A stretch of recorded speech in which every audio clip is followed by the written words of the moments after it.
নমস্কাৰ সকলোকে SPK SSC চেনেললৈ মই সুৰজ শৰ্মা আপোনালোক সকলোকে স্বাগতম জনাইছো। জজিলা পাছ আপোনালোকে শুনিছে, এই পাছটো ক'ত আছে? কেদিনমান আগলৈকে এই অপচনটোৰ জেগাত কি আহিছিলে? কাশ্মীৰ আছিলে, হয় নহয়? কাশ্মীৰ আছিলে। যেতিয়া কাশ্মীৰ আৰু লাডাখক ইউনিয়ন টেৰিটৰি হিচাপে দুটা ভাগত ভাগ কৰিলে, এই জজিলা পাছটো ক'ত পৰিলে? লাডাখত পৰিলে। আমি সকলোৱে জানো এইটো পাছ লাডাখৰ জজিলা পাছ। জজিলা হিমালয়ৰ এটা ওখ পৰ্বতমালা। ই ভাৰতীয় কেন্দ্ৰীয় শাসিত অঞ্চল। ইউনিয়ন টেৰিটৰি আপোনালোক সকলোৱে জানে, য'ত কেন্দ্ৰই শাসন কৰে, ইউনিয়ন টেৰিটৰি। আৰু ই ক'ত আছে? লাডাখৰ কাৰ্গিল যিটো জিলা আছে, সেই কাৰ্গিল জিলাত অৱস্থিত হয়। তুংগভদ্ৰ আৰু ভীমা আৰ ট্ৰিবিউট্ৰিজ অফ, এই দুটা নদী কোনখন নদীৰ ট্ৰিবিউট্ৰি হয় বা উপনদী হয় বা সহায়ক নদী হয়? ইয়াৰ শুদ্ধ উত্তৰটো কি হয়? কিহৰ হয়? কৃষ্ণাৰ, হয় নহয়? ইয়াৰ শুদ্ধ উত্তৰটো কি কাৰ হয়? দক্ষিণ মধ্য ভাৰতৰ এখন নদী। ইয়াৰ মুঠ দৈৰ্ঘ্য 1400 কিলোমিটাৰ আৰু ই দ্বিতীয় পূবৰ পৰা প্ৰৱাহিত নদী।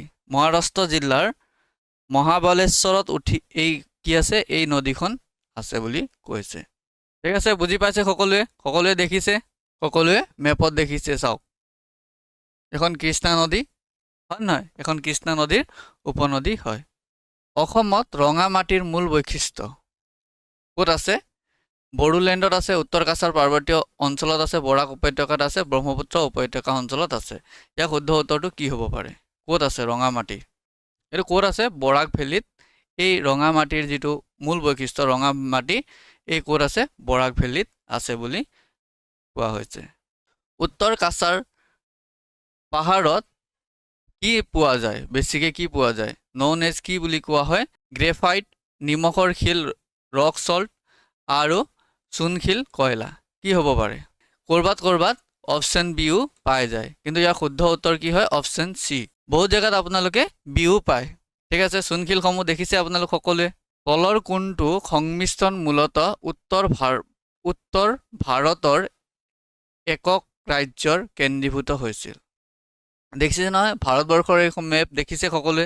এই জেগাটোত আছে, ভাৰতবৰ্ষৰ মেপৰ এই জেগাটোত আছে। ভাৰতৰ স্থায়ী গৱেষণা কেন্দ্ৰ permanent research institution the Gangotri অৱস্থিত। গংগোত্ৰী ক'ত আছে? এইখনে সেই জেগাটো, গংগোত্ৰী যিটো ৰিচাৰ্চ চেণ্টাৰ হয়, সেই ৰিচাৰ্চ চেণ্টাৰটো। আৰু ইয়াৰ শুদ্ধ উত্তৰটো হৈছে কি হয়? Enter country.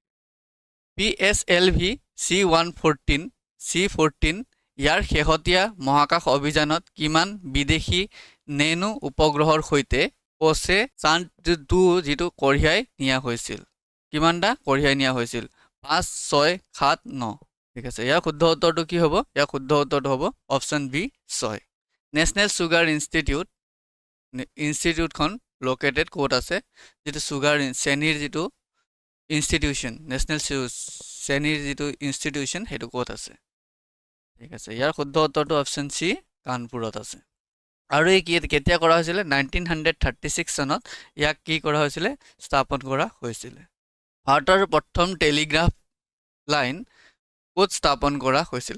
কাৰ মাজত স্থাপন কৰা হৈছিল? ইয়াৰ শুদ্ধ উত্তৰটো হৈছে কলকাতা টু আগ্ৰা। আৰু এজন মানুহক আপোনালোকে চিনি পায় চাগে, ঠিক আছে। এই মানুহজনে ভাৰতবৰ্ষৰ যিটো ৰেল, ভাৰতবৰ্ষৰ যিটো যাতায়ত, টেলিগ্ৰাফ আদি বিভিন্ন ক্ষেত্ৰত যোগাযোগৰ যিটো মাধ্যম আছে, সেই মাধ্যমত গুৰুত্বপূৰ্ণ ভূমিকা গ্ৰহণ কৰা ব্যক্তিজনে হৈছিল লৰ্ড ডেলহাউচি। আপোনালোকে শুনি পাইছে লৰ্ড ডেলহাউচিৰ কথা। আৰু লৰ্ড ডেলহাউচিৰ যিটো ডক্ট্ৰিন অফ লেফ্টছ, স্বত্ববিলোপ প্ৰথা, ইয়াৰ বাবে কি হৈছিল বুলি কৈছিলে? আৰু 1957 চনত যিটো চিপাহী বিদ্ৰোহ হৈছিল, চিপাহী বিদ্ৰোহৰ মূল কাৰণটো বুলি কোৱা হৈছিল। প্ৰত্যক্ষ দায়ী এইজন ব্যক্তিক বুলি কোৱা হৈছিল। আৰু গংগা খালটো এওঁৰ দিনতে কি কৰা হৈছিল? সম্পূৰ্ণ কৰা হৈছিল। ভাৰতৰ প্ৰথমটো ছুপাৰ কম্পিউটাৰ নামেৰে জনা যায়। ভাৰতবৰ্ষৰ প্ৰথম ছুপাৰ কম্পিউটাৰ কি নামেৰে জনা যায়? শুদ্ধ উত্তৰটো হৈছে পৰম 800। ঠিক আছে, বিজয় পি ভট্টকাৰে এই যিটো পৰম 800, এই 800টো কি কৰিছিলে? উদ্ভাৱন কৰিছিলে। আৰু কিমান চনত উদ্ভাৱন কৰিছিলে? 1991ত। তেতিয়া আমি জন্মই হোৱা নাই। আমি জন্মই হোৱা নাই সেই সময়ত তেখেতে কি কৈছিলে পৰম 800 নামৰ যিটো ছুপাৰ কম্পিউটাৰ ভাৰতৰ সেই ছুপাৰ কম্পিউটাৰ আৱিষ্কাৰ কৰিছিল। নেক্সট কুৱেশ্যন, ভাৰতৰ প্ৰথমটো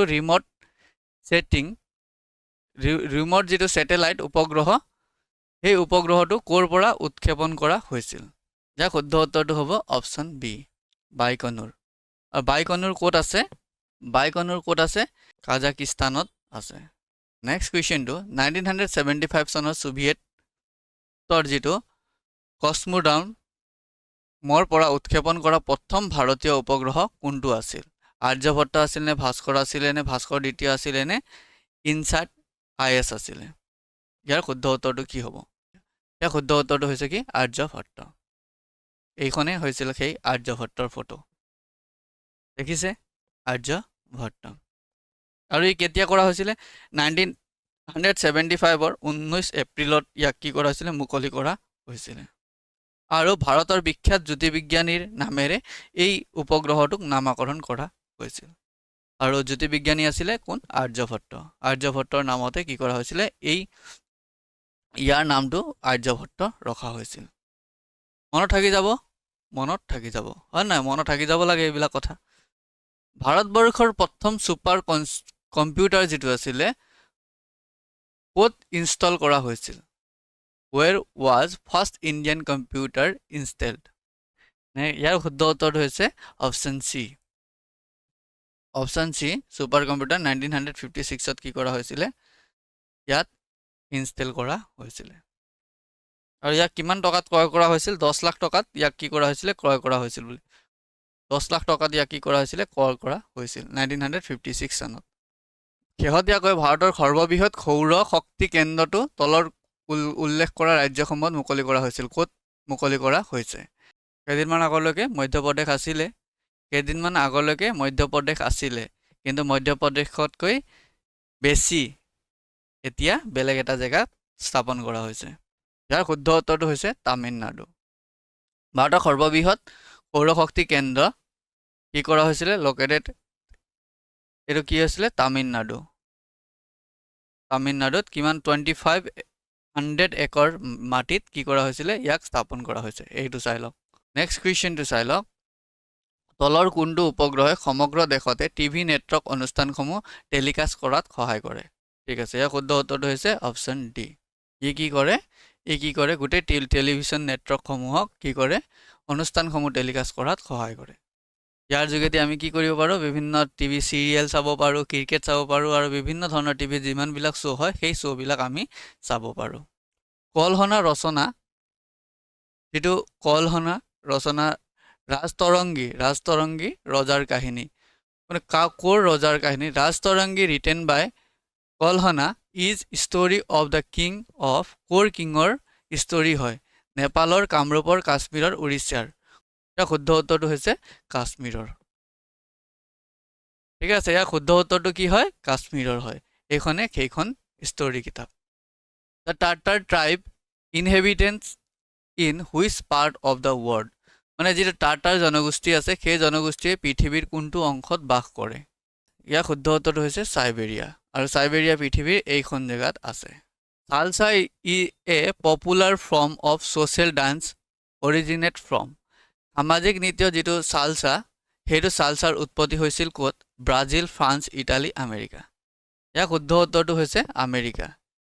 এইজন মানুহে ইয়াক শিকাই আছে, প্ৰশিক্ষণ দিয়াই আছে। এইটো হৈছে চালচা ডান্স।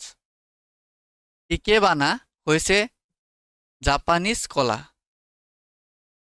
কি হয় ই কাগজৰ শিল্প, পোচাকৰ ডিজাইন কৰা, ক্ষুদ্ৰ গছ খেতি আৰু ফুলৰ ব্যৱস্থা? ইয়াৰ শুদ্ধ উত্তৰটো হৈছে ফ্লাৱাৰ্ছ এৰেঞ্জমেণ্ট, ফুলৰ যিটো ব্যৱস্থা সেই ব্যৱস্থাটো কি হয়? এই জাপানৰ এইটো ইকেবানা। নেক্সট কুৱেশ্যনটো চাই লওঁ, উত্তৰ পূৰ্বাঞ্চলৰ কোনটো জনগোষ্ঠীয়ে অগল মকা উৎসৱ পালন কৰে? ইয়াৰ শুদ্ধ উত্তৰটো হৈছে গাৰো। এনেকৈ এই উৎসৱটো পালন কৰা হয়। By which constitution amendment bill the parliament lower of the voting age 8 21 to 18 years আমাৰ ভাৰতবৰ্ষত কি হৈছিলে ভোটিং ইয়াৰ্স 21 আছিলে 21 বছৰ হোৱাৰ পিছত ভাৰতবৰ্ষৰ নাগৰিকসকলে কি কৰিব পাৰিছিলে ভোটদান দিব পাৰিছিল কিন্তু ইয়াক কমাই আনি 18 কৰা হ'ল কোনটো সংবিধান সংশোধনীৰ মতে ঠিক আছে আমি সকলোৱে শুদ্ধ উত্তৰ দিছো ইয়াৰ কি হৈছে শুদ্ধ উত্তৰ হৈছে 61তম যেটো সংবিধান সংশোধনী সেই সংশোধনীৰ যোগেদি কি কৰা হৈছে ভাৰতবৰ্ষৰ নাগৰিকৰ যেটো ভোটাধিকাৰ সেই ভোটাধিকাৰটো কি কৰা হৈছিল 21 বছৰৰ পৰা কমাই আনি 18 কৰি দিয়া হৈছিল ভাৰতীয় সংবিধানে লোকসভা আৰু ৰাজ্যসভাৰ বিধানসভাৰ নিৰ্বাচনত ভিত্তি হিচাপ ইউনিভাৰ্সেল এডাল্ট ফ্ৰেঞ্চাইজ গ্ৰহণ কৰে 18 বছৰ বা তাতকৈ অধিক বয়সৰ প্ৰতিজন নাগৰিককে জাতি ধৰ্ম লিংগ সাক্ষৰতা আদিৰ ওপৰত কোনো বৈষম্য নৰখাকৈ কি কৰিব ভোটাধিকাৰ প্ৰদান কৰিব আমি সকলোৱে এই কথা জানো ইয়াত কোনো ধৰণৰ জাতি ধৰ্ম বৰ্ণ লিংগ পঢ়িছে নপঢ়িছে হেবিলাকৰ ওপৰত গুৰুত্ব নিদিয়াকে ডাইৰেক্ট কি হ'ব 18 বছৰ পাৰ হোৱা সকলো ভাৰতবৰ্ষৰ নাগৰিকসকলকে কি কৰিব ভোটাধিকাৰ প্ৰদান কৰিব আমাৰ ভাৰতবৰ্ষৰ সংবিধানে আৰু 1988 চনৰ 61তম সংবিধান সংশোধনীৰ আইনৰ দ্বাৰা 1989ত চনত সংসদে কি কৰিলে ভোটদানৰ যেটো বয়স 21 বছৰ বয়সৰ পৰা 18 বছৰলৈ হ্ৰাস কৰে বা কমাই আনে নেক্সট কোৱেশ্চন এখন ৰাজ্যৰ ৰাজ্যপাল হ'বৰ কাৰণে ন্যূনতম বয়স কিমান হ'ব লাগিব The state of governor must have completed years of age কিমান বছৰ কমপ্লিট হ'ব লাগিব 30 35 40 আৰু 45 ইয়াৰ শুদ্ধ উত্তৰটো কি হ'ব ইয়াৰ শুদ্ধ উত্তৰটো হ'ব age 35 আমি সকলোৱে জানো আমি সকলোৱে এই কথা আগতো আলোচনা কৰি আহিছিলো বিভিন্ন সময়ত আলোচনা কৰিছিলো আৰু ভাৰতবৰ্ষৰ যিকোনো এখন ৰাজ্যৰ গভৰ্ণৰ হ'বৰ কাৰণে তেওঁ কি হ'ব লাগিব তেওঁ ভাৰতবৰ্ষৰ নাগৰিক হ'বই লাগিব আৰু তেওঁ কি হ'ব লাগিব 35 বছৰ বয়স হ'ব লাগিব আৰু তেওঁ আন কোনো লাভজনক বৃত্তিত অধিষ্ঠিত হৈ থাকিব নালাগিব আৰু তেওঁ কি হ'ব লাগিব যদি ৰাজ্য পৰিষদ থাকে ৰাজ্য পৰিষদৰ সদস্য হোৱা বা ষ্টেট যেটো কাউন্সিল থাকে সেই কাউন্সিলৰ সদস্য হোৱাৰ যিমানখিনি যোগ্যতা থাকিব লাগে সেই গোটেই যোগ্যতাখিনি তেওঁৰ থাকিব লাগিব এই কথা আমি আগতেই আলোচনা কৰি আহিছিলো আমি প্ৰথমে এই প্ৰশ্নটো বহুতবাৰ আহি যায় যে গভৰ্ণৰ হ'বৰ কাৰণে কিমান বছৰ লাগে ৰাষ্ট্ৰপতি হ'বৰ কাৰণে কিমান বছৰ লাগে এনেকুৱা ধৰণৰ প্ৰশ্ন বহুতবাৰ আহি থাকে বৰ্তমান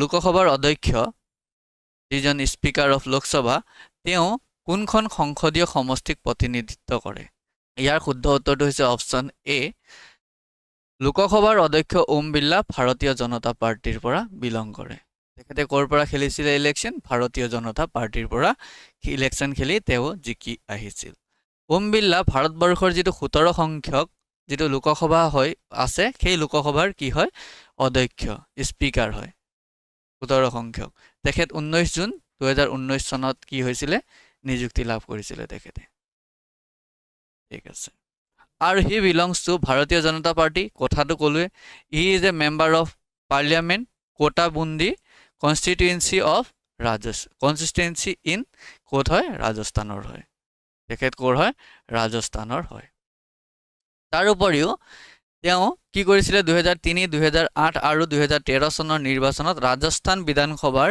সদস্য হিচাপেও তেখেতে কি কৰিছিল নিৰ্বাচিত হৈছিল তেখেতে কি হৈছিল 2003 2003 2008 আৰু 2013ত কি হৈছিল ৰাজস্থান যেটো বিধানসভা সেই বিধানসভাত এমএলএ হিচাপেও তেখেতে কি হৈছিল এমএলএ হিচাপেও তেওঁ নিৰ্বাচিত হৈছিল উপসাগৰীয় সহযোগিতা সংস্থা পুনতে গঠন কৰে আৰু ইয়াৰ শুদ্ধ উত্তৰটো হৈছে অপচন এ বহৰেইন কুৱেইট ওমান কটাৰ সৌদি আৰব আৰু ইউএইৰ মাজত 1981 চনৰ 25 মে তাৰিখে কি হয় 25 মে তাৰিখে সৌদি আৰবৰ ৰিয়াদত তেওঁলোকৰ বিশেষ সম্পৰ্ক আৰু ভৌগোলিক সান্নিধ্যৰ ভিত্তিত একে ধৰণৰ ৰাজনৈতিক ব্যৱস্থাৰ প্ৰতি লক্ষ্য ৰাখি চুক্তি অনুসৰি উপসাগৰীয় সহযোগী যেটো পৰিষদ এই পৰিষদটো স্থাপন কৰা হৈছিল ভাৰতে নীতি গ্ৰহণ কৰে ভাৰতবৰ্ষই তলৰ কোনটো নীতি গ্ৰহণ কৰে সংসদীয় গণতন্ত্ৰ ইয়াৰ সকলোৱে দিছে অপচন এ সংসদীয় গণতন্ত্ৰ ভাৰতবৰ্ষৰ ৰাষ্ট্ৰপতিয়ে লোকসভালৈ কিমানজন আৰু ৰাজ্যসভালৈ কিমানজন সদস্যক মনোনীত কৰিব পাৰে ঠিক আছে ইয়াত কি কৈছে প্ৰথমে আপুনি ভৰাব লাগে লোকসভালৈ কিমানজন আৰু ৰাজ্যসভালৈ কিমানজন। ৰাজ্যসভালৈ কিমানজন আৰু লোকসভালৈ কিমানজন। লোকসভালৈ কিমান আছিলে 2জন। এইটো ক'ৰ পৰা আছিলে এংলো ইণ্ডিয়ান কমিউনিটি যিটো আছে এই ইণ্ডিয়ান কমিউনিটিৰ পৰা আছিলে। আৰু 12জন আছিলে এইটো কি আছিলে ৰাজ্যসভালৈ আছিলে 12জন।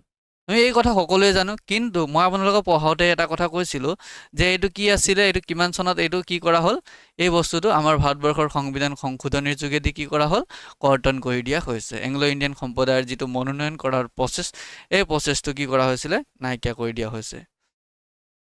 চাই লওক আপোনালোকে, ইয়াৰ শুদ্ধ উত্তৰটো 2 আৰু 12 হ'ব। লোকসভালৈ 2জন আৰু ৰাজ্যসভালৈ 12জন কি কৰা হৈছিলে, মনোনীত কৰিব পৰা ক্ষমতা ৰাষ্ট্ৰপতিৰ হাতত আছিলে। 1950 চনৰ পৰা 2020 চনলৈকে এংলো ইণ্ডিয়ান সম্প্ৰদায়ৰ বাবে 2খন আসন সংৰক্ষিত আছিল, যিবোৰ ৰাষ্ট্ৰপতিয়ে মনোনীত কৰিছিল। কিন্তু 2020 চনৰ জানুৱাৰী মাহত 104 নম্বৰ যিটো সংবিধান সংশোধনী কৰা হ'ল, তাৰ যোগেদি কি কৰা হ'ল, এই কথাটো বাতিল কৰি দিয়া হ'ল যে এংলো ইণ্ডিয়ান সম্প্ৰদায়ৰ 2জন ব্যক্তিক কি কৰা হৈছিলে, মনোনয়ন কৰা কথাটো বাতিল কৰি দিয়া হ'ল। ভাৰতবৰ্ষৰ যিটো লোকপিয়ল আপোনালোকে শুনি পাইছে চেনচাছ, সেই চেনচাছটো কিমান বছৰৰ মূৰে মূৰে কৰা হয়? 10 বছৰৰ মূৰে মূৰে কি হয়, চেনচাছ হয়। NSDL আপোনালোক সকলোৱে শুনিছে, আপোনালোকৰ সুসম্ভৱ পান কাৰ্ড আছেই, তাত আপোনালোকে এই নামটো বহুতবাৰ দেখিছে না। NSDLৰ সম্পূৰ্ণ নাম কি হয়? ইয়াৰ শুদ্ধ উত্তৰটো হৈছে অপশ্যন বি। নেক্সট কুৱেশ্যন, ৰাষ্ট্ৰসংঘৰ পতাকাখনত আপোনালোকে ৰাষ্ট্ৰসংঘৰ পতাকা দেখিছে, পৃথিৱীৰ লগত এনেকৈ যে দুইফালৰ পৰা গছৰ পাত নিচিনা গৈছে, সেই গছৰ পাতটো কি গছৰ পাত হয় সুধিছে। গোটেই পৃথিৱী আছে, পৃথিৱীৰ লগতে এই ছাইডৰ পৰাও গছৰ পাত এটা গৈছে, এফালৰ পৰাও গৈছে এনেকৈ, আপোনালোক সকলোৱে দেখিছে, এইটো কি গছৰ পাত হয়? ইয়াৰ শুদ্ধ উত্তৰটো হৈছে অপশ্যন বি। ভাৰতৰ উচ্চতম ন্যায়ালয়ৰ ন্যায়াধীশ হিচাপে নিযুক্তি পাবলৈ এজন অধিবক্তাই উচ্চ ন্যায়ালয়ত কিমান বছৰ ওকালতি কৰিব লাগে?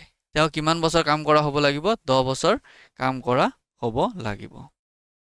উচ্চ ন্যায়ালয়ত 10 বছৰ কাম কৰা ব্যক্তি এজনে 10 বছৰ কাম কৰিলে তাৰপাছত তেওঁ কি হ'ব পাৰিব, তাৰ পৰা এক্সপিৰিয়েঞ্চ লৈ তেওঁ ক'ত যাব পাৰিব, সুপ্ৰিম কোৰ্টলৈ যাব পাৰিব ন্যায়াধীশ হিচাপে।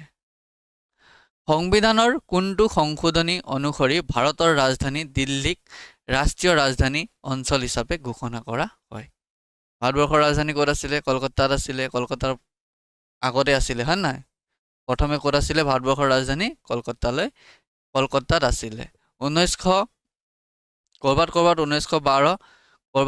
1911 চনত কি কৰা হয় বুলি কয়, ভাৰতবৰ্ষৰ ৰাজধানী যিটো দিল্লীৰ পৰা কলকাতাৰ পৰা দিল্লীলৈ শ্বিফ্ট কৰা হয় বুলি আপোনালোকে পাব পাৰে। আপোনালোকৰ যিসকলে 69 দিছিলে সেইসকলৰ উত্তৰটো কি হ'ব, শুদ্ধ হ'ব। নতুনকৈ গঠন হোৱা 2টা কেন্দ্ৰীয় শাসিত অঞ্চল, ইয়াৰ শুদ্ধ উত্তৰটো কি হ'ব, জম্মু কাশ্মীৰ আৰু লাডাখ। আমাৰ কেন্দ্ৰীয় শাসিত অঞ্চল জম্মু কাশ্মীৰ আৰু লাডাখক কি কৰি দিয়া হ'ল, ইয়াক ছেপাৰেট কৰি নতুন কৰি দিয়া হ'ল কেন্দ্ৰীয় শাসিত অঞ্চল হিচাপে। কোন তাৰিখৰ পৰা জম্মু কাশ্মীৰ আৰু লাডাখে ভাৰতৰ কেন্দ্ৰীয় শাসিত অঞ্চল হিচাপে মৰ্যাদা লাভ কৰিলে?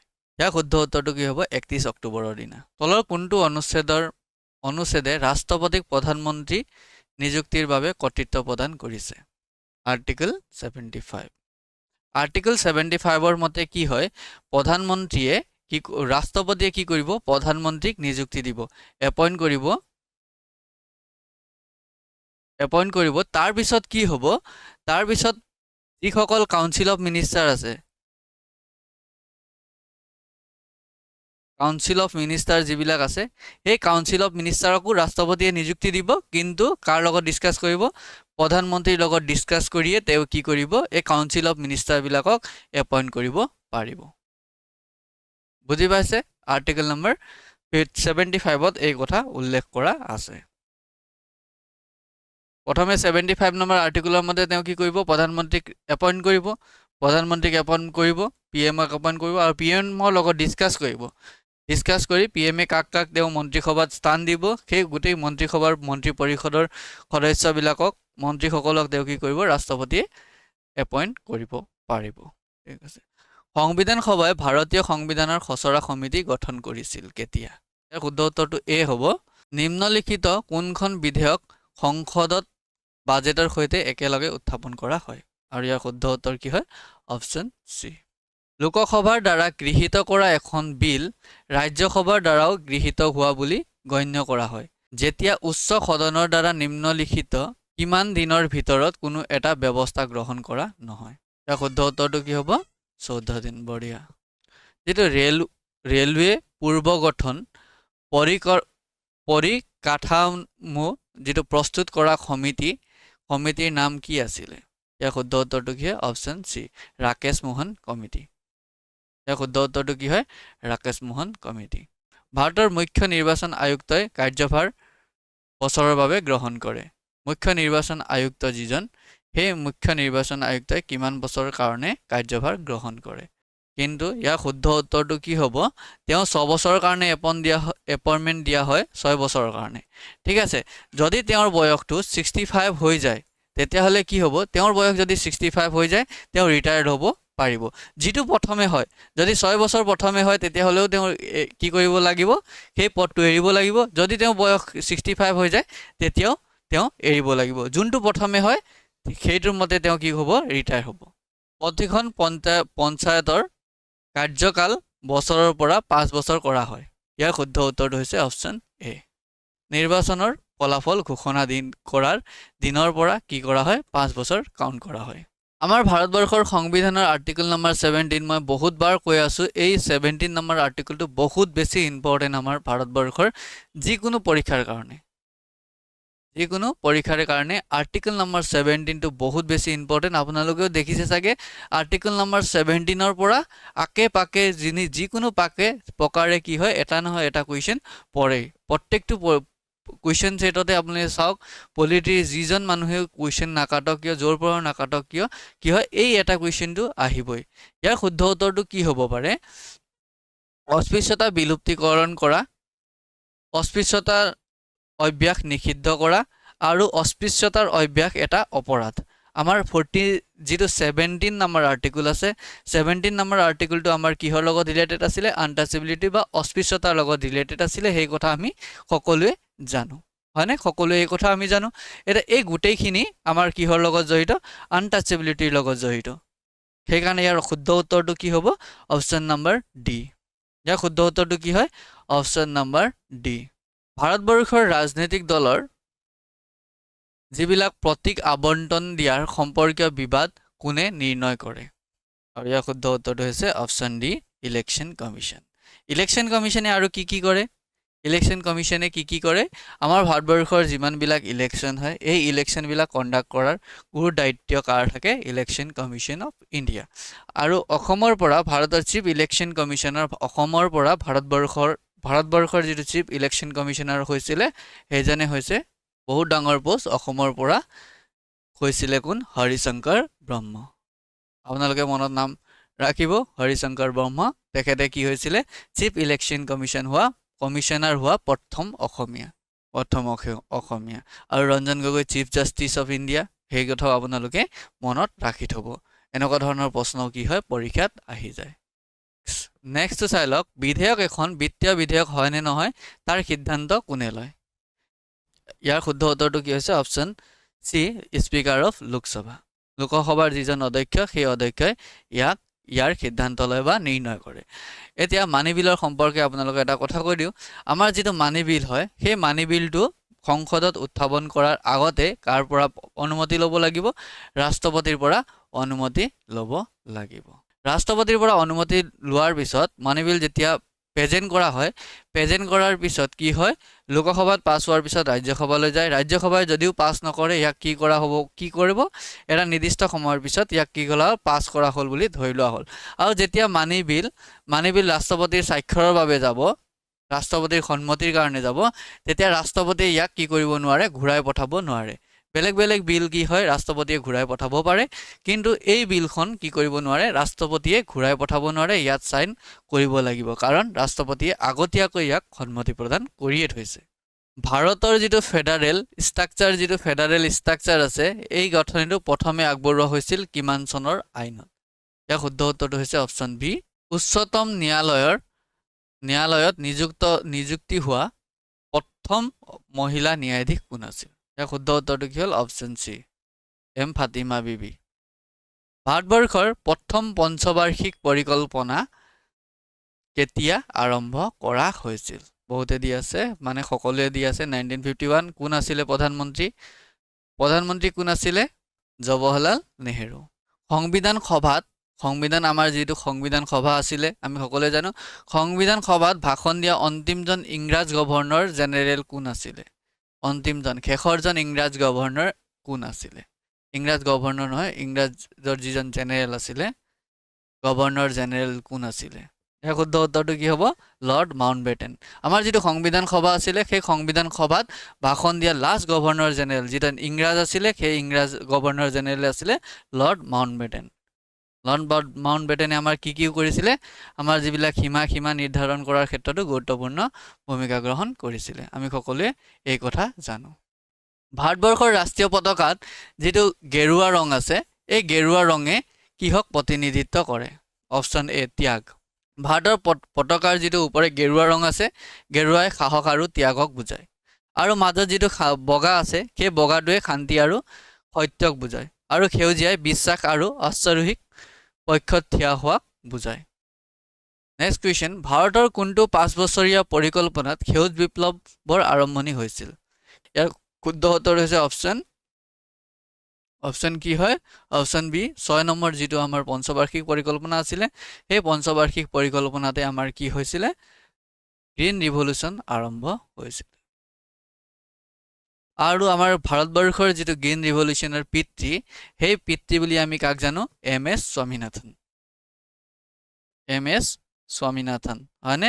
এম.এছ. স্বামীনাথনক আমি কি বুলি জানো? ভাৰতবৰ্ষৰ যিটো গ্ৰীণ ৰিভলিউশ্যন, সেই গ্ৰীণ ৰিভলিউশ্যনৰ পিতৃ হিচাপে আমি তেখেতক জানো। কেইদিনমান আগতে 18 ছেপ্টেম্বৰ 2023 চনত তেখেতৰ নিধন হ'ল। আমি সকলোৱে এই কথাটো শুনিছিলোঁ বা এই নিউজটো আমি পাইছিলোঁ। ভাৰতবৰ্ষৰ যিটো ৰাষ্ট্ৰীয় উন্নয়ন পৰিষদ গঠন কৰা হৈছিল, ৰাষ্ট্ৰীয় উন্নয়ন পৰিষদ কেতিয়া গঠন কৰা হৈছিল? নেশ্যনেল ডেভেলপমেণ্ট কাউন্সিল কেতিয়া গঠন কৰা হৈছিল? ইয়াৰ শুদ্ধ উত্তৰটো হ'ব 6 আগষ্ট 1952। জোচেফে শুদ্ধ উত্তৰ দি আছিলে। নেশ্যনেল ডেভেলপমেণ্ট কাউন্সিল কেতিয়া কৰা হৈছিলে? 6 আগষ্ট 1952 চনত গঠন কৰা হৈছিলে। আৰু ই কিহৰ কাৰণে গঠন কৰা হৈছিলে? ৰাষ্ট্ৰীয় উন্নয়ন পৰিষদ বা ৰাষ্ট্ৰীয় বিকাশ পৰিষদ হৈছে প্ৰধানমন্ত্ৰীৰ সভাপতিত্বত ভাৰতবৰ্ষৰ উন্নয়নমূলক বিষয়ত সিদ্ধান্ত লোৱা আৰু বিভিন্ন ধৰণৰ আলোচনা কৰাৰ এটা উচ্চস্তৰীয় সংস্থা হয়, যিয়ে কি কৰে? ভাৰতবৰ্ষৰ উন্নয়নৰ কাৰণে বিভিন্ন ধৰণৰ বিষয় আলোচনা কৰে আৰু বিভিন্ন ধৰণৰ সিদ্ধান্ত গ্ৰহণ কৰে। আমি ইয়াৰ নামৰ পৰাই আমি ইয়াক কি কৰিব পাৰোঁ? অনুমান কৰিব পাৰোঁ যে ই কি কৰে? নেশ্যনেল ডেভেলপমেণ্ট, ই কি কৰে? ৰাষ্ট্ৰৰ বিকাশৰ কাৰণে কাম কৰে। ঠিক আছে, ইয়াৰ প্ৰধানমন্ত্ৰীৰ নেতৃত্বত কি হয়? বা প্ৰধানমন্ত্ৰীৰ সভাপতিত্বত ইয়াত সভা অনুষ্ঠিত হয় আৰু বিভিন্ন বিষয়সমূহ আলোচনা কৰা হয়, যি বিষয়সমূহে ভাৰতবৰ্ষৰ নাগৰিকসকলৰ কল্যাণ সাধন কৰে, ভাৰতবৰ্ষৰ জনসাধাৰণৰ কল্যাণ সাধন কৰে, ভাৰতবৰ্ষৰ কল্যাণ সাধন কৰে। তেনেধৰণৰ সিদ্ধান্তবিলাক নেশ্যনেল ডেভেলপমেণ্ট কাউন্সিলত লোৱা হয়।